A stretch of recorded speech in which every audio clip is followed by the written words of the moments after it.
نسخة اتفتو هاجر أب حال معلتي كاب كارت عالم انت التفسي انتاي ملكام بيتكا بيتسبكا مغابر بوتات كان كله تاريخ كان ببحري انت زوسرون انتاي مكبركام ازي فيلم ويدما لبولد ايكونن أب عالمنا حكي زخون زلو حارز حزن تاريخي لومي بزعبا كريباس ويدما كريباتي استبحلت نجتو ريستويت هاجر كنزاربينا هذا معلتي من البات سما كاب كارت عالم كفاها كويني سمعكا فتاري أجب اللهم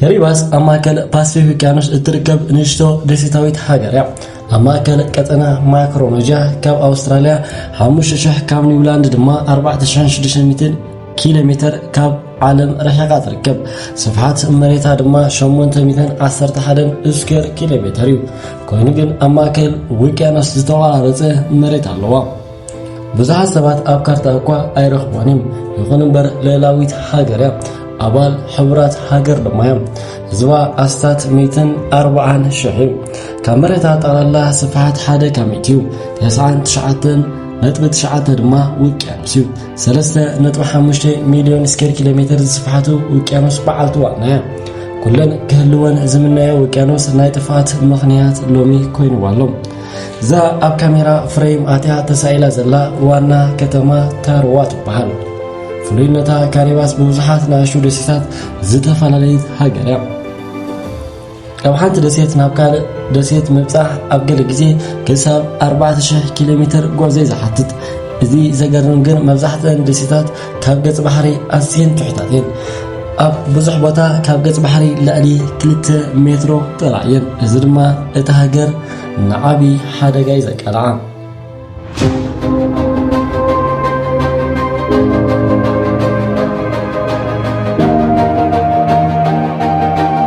إزي عبي حدقة مخنيات زخونة أب عالم مقوت إنه وسخي خيلالو برودتات يغلط له ماي بحر دما إنه وسخي متسألو نوزحات هاجرات إزي تقام ناي متعيو نكاريباس جن نايلوم يو ببو معلتو قال كفالات مريتا ببحري وحتو من قدتات يبالاشو قزاوتي يفرسو زستة ماي بيشو يبالاشو رشاتات مفرا يقوارت حزب دما أبرتو چنكتن وشتي ينبرالو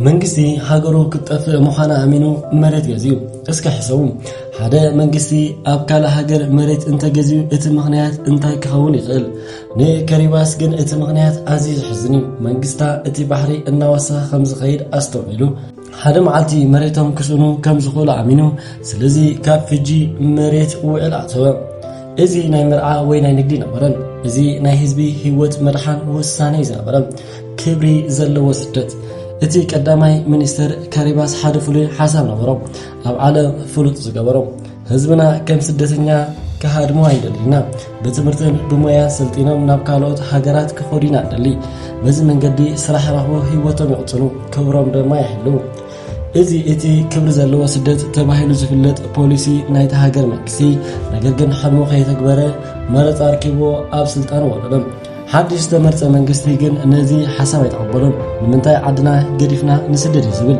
زكاتات لبهم تسيرو بوليتيكينياتات دما حساب تخافلو نجنكت زخون جيزي جن يجبلو من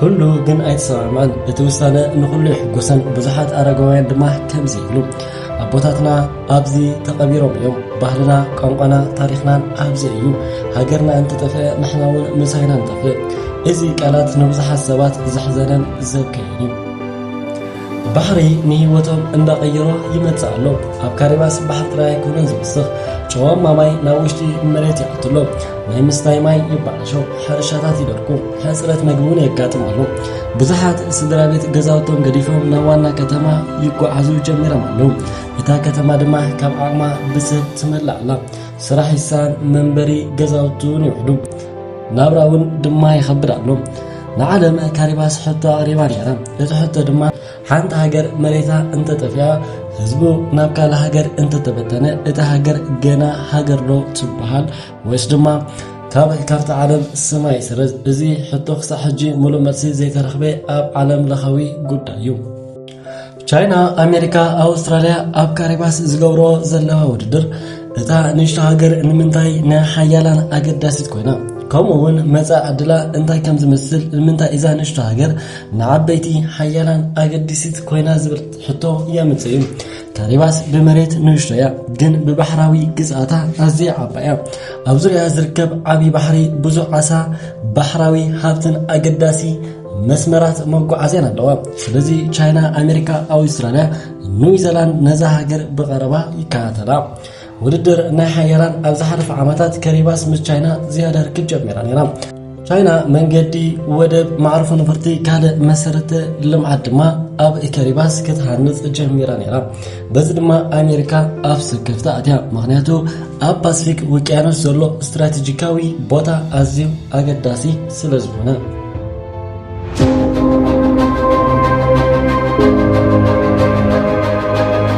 ማለት ካሪባስ ንሽቶ ወላ እንተኾነት ኣብ ፖለቲካ ግን ዓብይ ግደ ኣለዋ ማለት እዩ።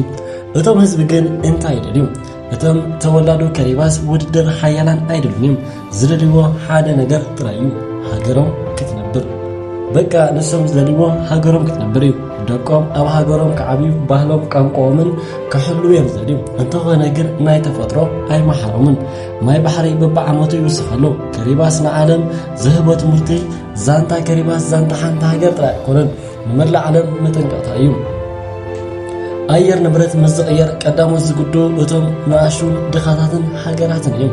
ስለዚ ምሕላው ከባቢ ንምንካይ ርስሓትን ምጥቃም ፅሬትን ናይ ሃፍቲ ሃገር ጉዳይ ጥራይ ኣይኮነን፣ ናይ ኩሉ ዓለም ሓላፍነት እዩ። ምናልባት ኣብ መጻኢ ዓመታት ካሪባስ ኣብ ካርታ ክትነብር ወይ ክትረአ ትኸውን፣ ወይ ድማ ብባሕር ተዋሒታ ታሪክ ጥራይ ኮይና ክትተርፍ ትኽእል። እንተኾነ ግን ሓደ ነገር ክርስዕ ዘይብሉ ሃገር መሬት ጥራይ ኣይኮነን፣ ሃገር ህዝባ፣ ባህላ፣ ቋንቋን ታሪኻን እዩ። ካሪባስ መሬት እኳ እንትትወስደ ህዝባ ግን ነቲ መንነቶም ክሳብ ዝሓለዉ ድማ ታሪኻ ኣይጠፍርን እዩ። ኢኮኖሚ ካሪባስ ካብ ዓሳ ምግባፍ፣ ሕርሻ፣ ቱሪዝም፣ ደገፍ ካልኦት ሃገራትን ብዝበዝሐ እዩ ዝምስረት። እቲ ሃገር ሰፊሕ ቦታ ባሕሪ ስለ ዘለዋ ሃብቲ ዓሳ ኣገዳሲ ምንጪ እቶታ እዩ። ይኹን እምበር ካሪባስ ብዙሕ ጉዳዮታት እያ ትገጥም። ካብቶም ዝዓበዩ ሓደ ምዕባለ ንብረት ኣየር ምውሳኽ ደረጃ ባሕሪ እዩ። መብዛሕትአን ደሴታት ትሑት ብራኸ ስለ ዘለወን ኣብ መጻኢ ብዓብይ ሓደጋ ክጽልዋ ይኽእላ። መንግስቲ ካሪባስ ኣህጉራዊ ትካላት ብሓባር ነዚ ብድሆን ምቕናስ ትምህርቲ፣ መሰረተ ልምዓት ንምክልኻል ኣከባቢን ይሰርሑ ኣለዉ። ካሪባስ ወላ ንእሽቶ ሃገር ትኾን ብባህላ፣ ብተፈጥሮኣን ብጽንዓት ህዝባን ኣብ ዓለም ፍሉይ ቦታ እዩ ዘለዋ። ካሪባስ ብብዙሓት ንኣሽቱ ደሴታት ዘለዋ ሃገር እያ። ህዝባ ዝበዝሐ ኣብ ጥቓ ባሕሪ ይነብር። ምክንያቱ መብዛሕትኡ ህይወቶም ምስ ባሕሪ ዝተኣሰረ እዩ። ብዙሓት ሰባት ብምግፋፍ ዓሳ፣ ምትካል ኮኮናትን ፓንዱስን ከምኡ ድማ ብንኣሽቱ ንግዲ መናብሮም ይመርሑ። ኣብ ብዙሕ ደሴታት መንገዲ ውስን ስለ ዝኾነ ጀላቡ ኣገዳሲ መጓዓዝያ እኳ ህይወት ቀሊል ይመስል ከቢድ እዩ። ብዙሓት ጀላቡ ኣብ ውቅያኖስ ይተርፉ እዮም።